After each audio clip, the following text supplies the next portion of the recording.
भगवान जिनेंद्र देव का अभिषेक बहुत सारे श्रावक करते हैं और स्त्री वर्ग देखती हैं।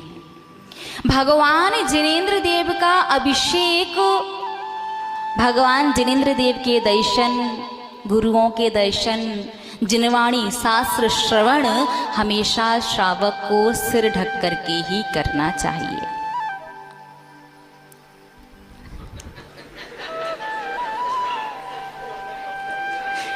क्यों? एक प्रश्न रह रह करके कहीं ना कहीं कभी ना कभी मन में आता ही है। शास्त्रों में प्राचीन आचार्यों ने, अभी के आचार्यों की बात नहीं करते, पंडित विद्वान की बात नहीं करते, प्राचीन जो अराती आचार्य हुए हैं 15वीं शताब्दी तक के, शास्त्रों में आचार्यों ने कहीं नहीं लिखा कि मंदिर में सिर ढकना चाहिए। किसी भी आचार्य ने नहीं लिखा। एक श्रावक ने कहा 3 दिन पहले, फिर हमारा मौन हो गया, हम उसका आंसर दे ही नहीं पाए। उसने क्या कहा? पैर, पेट और सिर दिखाना अशुभ होता है। धर्म स्नेही महानुभाव, एक बात हमेशा याद रखो, यहाँ बात चल रही है सिद्धांत की, तर्क की। यहाँ पर आपके मन से बनाए गए आंसर हमेशा सही नहीं होंगे। यदि आपने कहा पैर, पेट और सिर दिखाना अशुभ है, फिर तो मुनि महाराज वो तो नग्न ही रहते। कि यहाँ बात ये नहीं कि श्रावक की मुनि की अलग अलग है, यहाँ बात है तर्क की। सिर ढका क्यों? अगर सिर खुला रखना अशुभ है, सिर्फ अशुभ, तो मुनि महाराज को भी ढकना चाहिए, कि सिद्धांत तो सबके लिए एक सा होता है। सिद्धांत में ऐसा नहीं है कि मुनि महाराज के लिए वो क्रिया शुभ हो जाए, श्रावक के लिए अशुभ। हाँ, क्रिया दोनों के लिए अलग अलग हो सकती है, तो उसका सिद्धांत भी वैसा ही होता है। आप लोग बता सकते सिर क्यों ढकना चाहिए? पहली बात, सम्मान। भगवान जिनेंद्र देव का, देवशास्त्र गुरु का सम्मान का प्रतीक है सिर ढकना। लेकिन बात इतने से ही नहीं चलेगा काम अपना, क्योंकि आपको नहीं है हमारा मन सम्मान करने का, तो हम तो नहीं ढक रहे। क्योंकि सिर तो घर में भी बड़े बुजुर्गों के सम्मान में ढकते हैं ना, तो आजकल तो सिर ढकने प्रथा खत्म हो गई। तो सिर ढकना अपने से पूज्य और श्रेष्ठ के प्रति सम्मान का प्रतीक तो है, लेकिन साथ ही साथ में आप जिनागम का अध्ययन कीजिए तो आप देखेंगे कि भक्ति में हमेशा उदाहरण देवों का दिया जाता है। क्यों?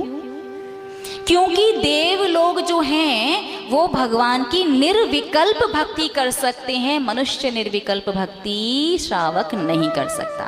क्योंकि देवों को ना तो भूख प्यास लगती, ना उन्हें परिवार चलाना है, ना व्यापार करने जाना है, और ना ही शरीर में किसी प्रकार की कोई वेदना या तकलीफ होती है।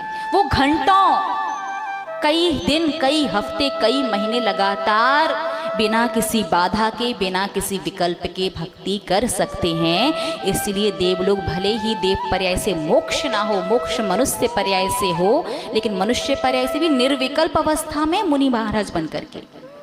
आरिका माता जी को मोक्ष क्यों नहीं होता? क्योंकि स्त्री पर्याय में निर्विकल्पता नहीं बन सकती, और भी बहुत सारी वजह हैं। लेकिन भक्ति में जब भी नाम लिया जाता है, जब भी उदाहरण दिया जाता है, हमेशा देवों का, क्योंकि देव लोग भगवान की निर्विकल्प भक्ति कर सकते हैं, और निर्विकल्प भक्ति सातिशय पुण्य का बंध कराती है। इसीलिए कहा जाता है कि आप शास्त्रों में भले ही सिर ढकने का वर्णन ना हो, लेकिन मुकुट लगाने का प्रसंग है कि मुकुट लगा करके आकर के भगवान के दर्शन, अभिषेक, पूजन वगैरह करना चाहिए। लेकिन मुकुट लगाना संभव नहीं है, और सोचो भी कितना कैसा लगेगा घर से मुकुट लगा के आ रहे हो हर टाइम। थोड़ा सा तो लगेगा ही लगेगा। तो मुकुट लगाने का वर्णन है शास्त्रों में कि मुकुट लगा करके आप देव बन जाते हैं। अब सब लोग मुकुट नहीं लगा सकते, घर से लगा करके नहीं आ सकते, तो हमारे आचार्य महोदय कहते हैं कि अपने सिर पर कपड़ा ढक लो, ये भी मुकुट लगाने का प्रतीक है। ये इस बात का आशय है कि हे भगवान, मैं आपका पूजन, अभिषेक, भक्ति जो भी कर रहा हूँ, देव बन करके कर रहा हूँ, और देव बन के कर रहा हूं, तो फिर तो मुझे कौन से पुण्य का बंध होगा? सातिशय पुण्य का बंध। सातिशय पुण्य का मतलब है वो पुण्य जो आपको सांसारिक सुख सुविधाओं, भौतिकता के साथ साथ पुण्य फला अरिहंता, अरिहंत अवस्था तक दिलवा देता है, वो पुण्य सातिशय पुण्य कहलाता है।